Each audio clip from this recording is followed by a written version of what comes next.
Notre maison, tant physique que spirituelle, regorge de trésors souvent oubliés. Le Seigneur Jésus m'a permis de saisir cette vérité à travers des épreuves et je le bénis pour tout l'équipement reçu. Aujourd'hui, le Seigneur me donne de partager ces outils afin que plusieurs soient équipés, transformés et puissent aussi le partager à d'autres. Car tout ce que l'on reçoit est pour s'édifier les uns les autres, pour s'encourager, pour grandir et continuer la course en gardant les regards fixés sur Jésus. Je voudrais donc aujourd'hui, à travers une portion de vie, vous partager brièvement l'origine du nom de la chaîne Qu'as-tu dans ta maison? Alors, nous sommes une famille avec plusieurs enfants. Mon mari travaille à l'extérieur et moi, je suis maman à la maison.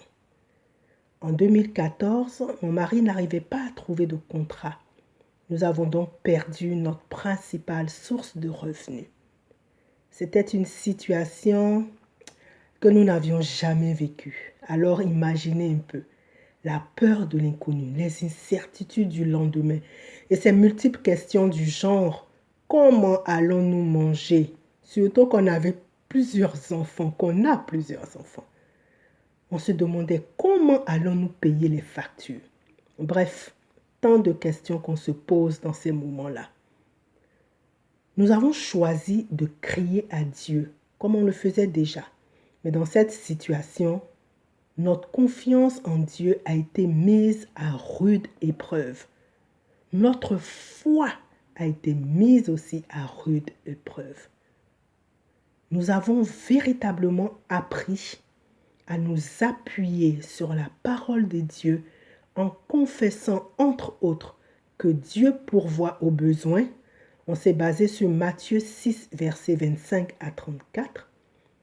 On a confessé aussi, entre autres, que Dieu a déjà préparé le moyen de pouvoir sortir de l'épreuve.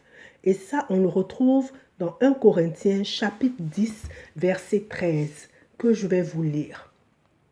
Donc, 1 Corinthiens chapitre 10, verset 13 dit ceci.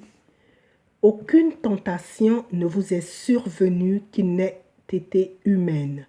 Et Dieu qui est fidèle ne permettra pas que vous soyez tentés au-delà de vos forces, mais avec la tentation, il préparera aussi le moyen d'en sortir, afin que vous puissiez la supporter. » Et lorsque je regardais dans le terme tentation, tentation est un mot utilisé aussi pour dire épreuve.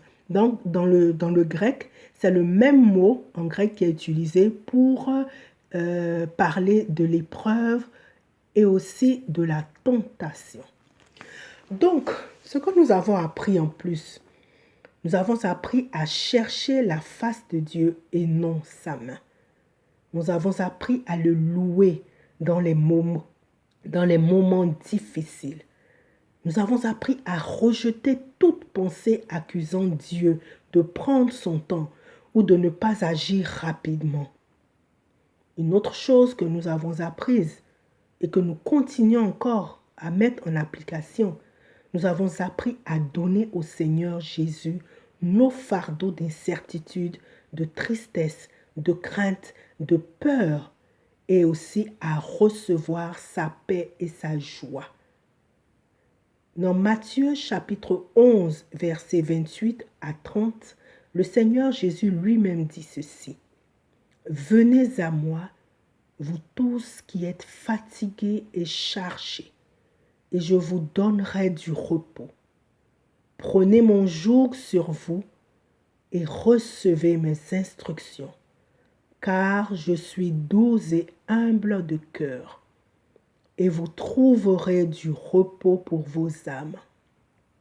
Car mon joug est doux et mon fardeau léger. » Dans ce cas-ci, quand je fais une recherche, le repos dans ce cas exprime le fait de rester tranquille, dans une attente calme et patiente.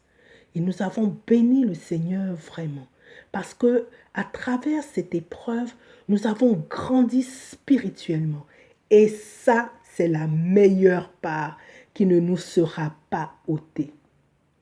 Alors, je voudrais m'arrêter quelques minutes pour t'encourager, toi qui m'écoutes, pour t'encourager à saisir et à croire du plus profond de ton cœur que Dieu veille sur sa parole pour l'exécuter, comme lui-même l'a dit dans Jérémie chapitre 1, verset 12.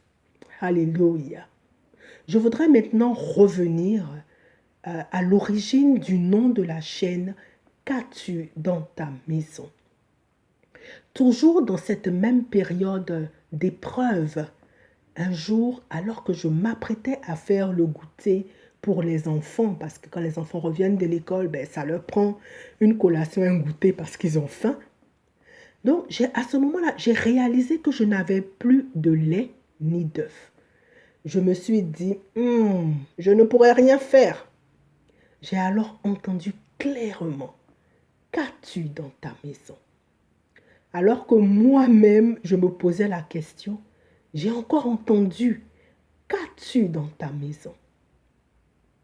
Alors, le Saint-Esprit m'interpellait à voir, il m'interpellait à fixer mon attention sur ce que j'avais. J'ai commencé à regarder attentivement et j'avais de la farine, j'avais du jus d'orange et du sucre.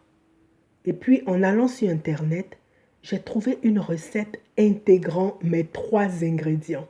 Et puis voilà, le problème était résolu. J'ai béni le Seigneur. Je me suis agenouillée pour lui exprimer toute ma reconnaissance. Cette phrase, qu'as-tu dans ta maison, est mon cheval de bataille, que ce soit dans des situations spirituelles ou physiques. Ce que j'appelle physique, c'est-à-dire que le pratico-pratique de tous les jours. Et plus tard, j'ai été conduite à lire 2 Rois, chapitre 4, versets 1 à 7. Et j'ai réalisé une fois de plus que la Bible est un trésor extraordinaire, rempli de pépites précieuses, de la Genèse à l'Apocalypse en passant par les psaumes et les proverbes. Médite-la à la lumière du Saint-Esprit. Et je voulais vraiment que nous puissions prendre le temps de lire ensemble 2 Rois, chapitre 4, versets 1 à 7. Et je vais le lire dans la version Louis II.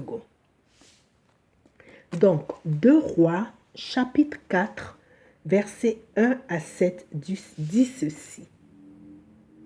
Une femme d'entre les femmes des fils des prophètes cria à Élisée en disant, « Ton serviteur, mon mari, est mort, et tu sais que ton serviteur craignait l'Éternel. Or, le créancier est venu pour prendre mes 2 enfants et en faire des esclaves. » Élisée lui dit, « Que puis-je faire pour toi? Dis-moi, qu'as-tu à la maison? » Elle répondit, « Ta servante n'a rien du tout à la maison qu'un vase d'huile. » Et il dit, « Va demander au dehors des vases chez tous tes voisins, des vases vides, et n'en demande pas un petit nombre. Quand tu seras rentré, tu fermeras la porte sur toi et tes enfants. Tu verseras dans tous ces vases et tu mettras de côté ceux qui seront pleins. » Alors elle le quitta. Elle ferma la porte sur elle et sur ses enfants. Il lui présentait des vases et elle versait. Lorsque les vases furent pleins, elle dit à son fils, « Présente-moi encore un vase. » Mais il lui répondit, « Il n'y a plus de vase. » Et l'huile s'arrêta. Elle alla le rapporter à l'homme de Dieu et il dit, va vendre l'huile et paie ta dette, et tu vivras, toi et tes fils, de ce qui te restera. Alors, aujourd'hui, le Saint-Esprit t'invite à être attentif ou attentive et te demande aujourd'hui, qu'as-tu dans ta maison?